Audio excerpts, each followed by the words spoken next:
দুইটা, একটা ছেলে একটা মেয়ে গলার আওয়াজে শোনা গেছে খানোর সামনে আয়া কইছে যে তারার লগে আমারও লগে লইয়া যাইতা তারা। কোনো সিনেমার গল্প নয়, বাস্তব। এটি ভৌতিক ঘটনা ঠিক ইতিমধ্যে বরাক উপত্যকার বিভিন্ন সামাজিক যোগাযোগ মাধ্যমে প্রচারিত হচ্ছে। লালাবাজারের ৮ নম্বর ওয়ার্ডের বাসিন্দা যিশু রায়ের বাড়িতে কোনো উৎস ছাড়া আগুন ধরে যাচ্ছে। এই ঘটনা ইতিমধ্যে সামাজিক যোগাযোগ মাধ্যমে সম্পূর্ণ ছড়িয়ে পড়েছে।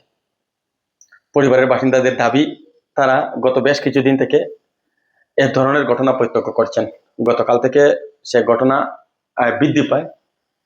ইতিমধ্যে বেশ কিছু আসবাবপত্র, কাপড় চোপড়ে আগুন ধরার ঘটনা সংঘটিত হয়। কোনো উৎস ছাড়া যে কোনো সময় যে কোনো জায়গায়, ঘরের বিছানায়, আলনাতে থাকা কাপড়ে, বিভিন্ন জায়গায় হঠাৎ করে আগুন ধরে যাচ্ছে। এমন অলৌকিক বা ভুতুড়ে কাণ্ডে সমস্ত ওয়ার্ড ছুড়ে ছড়িয়ে পড়েছে আতঙ্ক।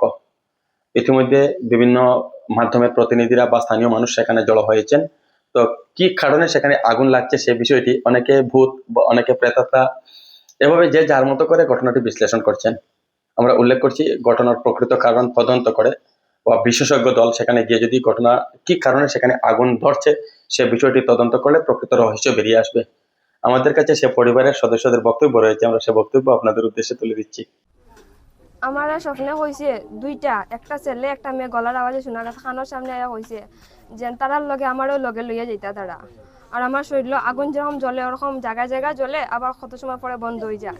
আর আমার শরীর পুরা জ্বলে, পুরা আস্তে শরীর জ্বলে। আমরা ইতালি বহুত কিছু করা হয়েছে, বহুত টাকা খরচ করা হয়েছে, কিন্তু আমরা টাকা কিছু কাম আইছে না। আমরা বহুত কিন্তু নিজের খানে শুনছি, আমরা বাড়ির মধ্যে বেগান কিছু হয়েছে, আমরা চিল্লানি শুনছি, কিন্তু কোনো কিছু কাম আইছে না। আমরা করে জিনিস ইটায় যে সময় আমার শরীর ধরে পুরো আস্তে শরীর জ্বলে, আস্তে শরীর পুরো আগুনের মতন জ্বলে, আগুন যেরকম জ্বলে ওরকম জ্বলে। আমি কিচ্ছু বুঝি না, খালি সাইডে শরীর জল দিতাম, আর মনে একটা অশান্তি থাকে যে ঘর থেকে বেরিয়ে দিতাম, শরীরে মারি দিতাম, গরো দরবার করতাম, গরো সেও আমি দেখতে পারতাম না। আর আমি কিছু বুঝি না যে সময় আমার শরীর তা ঢুকে, আমি কিচ্ছু বুঝি না। আমি খালি একটাই চাই যে আমি ঘর থেকে যেতাম গিয়ে, মানে খালি বাইরে বাইরে থাকার ইচ্ছা করে। আর যে সময় আমার গলার ধরে সময় আমি জানতে পারি না, খুব বেশি জোরে আমার গলার জাতা মারিয়া ধরে। আর আমার স্বপ্নে খালি দেখায় যে বাড়ি ছাড়তাম, টিনের বেড়াইয়া বই রয়, অনাইয়া বই রয়, সাদা খেলার একটা বেটি। আর আমার কিচ্ছু মনে নাই, খালি ওটা হয়। সব দুজনে স্বপ্ন দেখো? তুমি স্বপ্নের মধ্যে কিতা দেখো? আমি স্বপ্নে দেখি আমরা বাড়িতে একটা আছে, যেটা তাই আমরা খালি বাড়ির থেকে যেতাম গিয়া, আর কিচ্ছু না। তাই আমরা বাড়ি ছাড়াইতো, আর তাই আমরা ধমকি দেয় না, কিচ্ছু করে না, লাগে না, মারে না। কিন্তু যখন থেকে আমরা এটা সব জানি লিছি, যখন আমরা কিছু করার চেষ্টা করছি, তখন থেকে লাগা শুরু করছে। মানে আমরা চাইছিলাম যে তাই বাড়ির থেকে মানে দিলাইতাম, অন্য কোনো জায়গা সালান দিলাইতাম, কিন্তু এটা কিচ্ছু খাম আইছে না। উল্টা তাই আমরা নিজের খান দিয়ে তাই চিল্লানি শুনছি। 3টা দিয়েছে তাই। কোন দিন? শনিবারে। এক রাত 2টা। তাই শুধু ওটাও চাই, বাড়ির থেকে বাড়িও যেতাম গিয়া। আমি রান্না করি, রান্না করো, আমার ঘর আলাদা। রান্নার মধ্যে হঠাৎ করে আমার মেয়ে বাইরে থেকে দেখে খালি ধুমা, গিয়া থেকে এমন আগুন আর কি, মানে নিবাইবার মতো নাই। তখন আমার বাচ্চারা কইছে যা তো ঠাকুমারে আগ গিয়ে লিয়ে। আমি জুড়িয়ে আন্না ফালাইয়া জল ডালছি, আমার শৈলও ধরে লিছি আগুন। এরপর থেকে খালি বিছনার ধরে, হগড়ো ধরে, আলনা ধরে, আমি সব খাবার বাইরে করছি। খাবার বাইরে করার পরে এখন বসে আর ধরেন না। সকালে 7-8 বার ধরছে দুনো রুমে।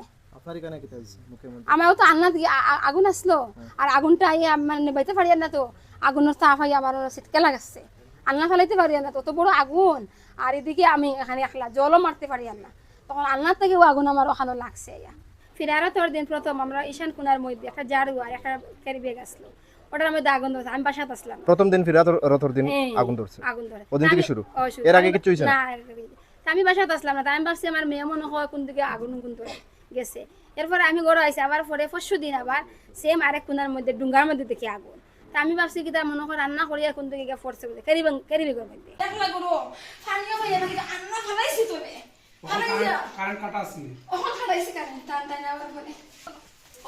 আচ্ছা এগুলো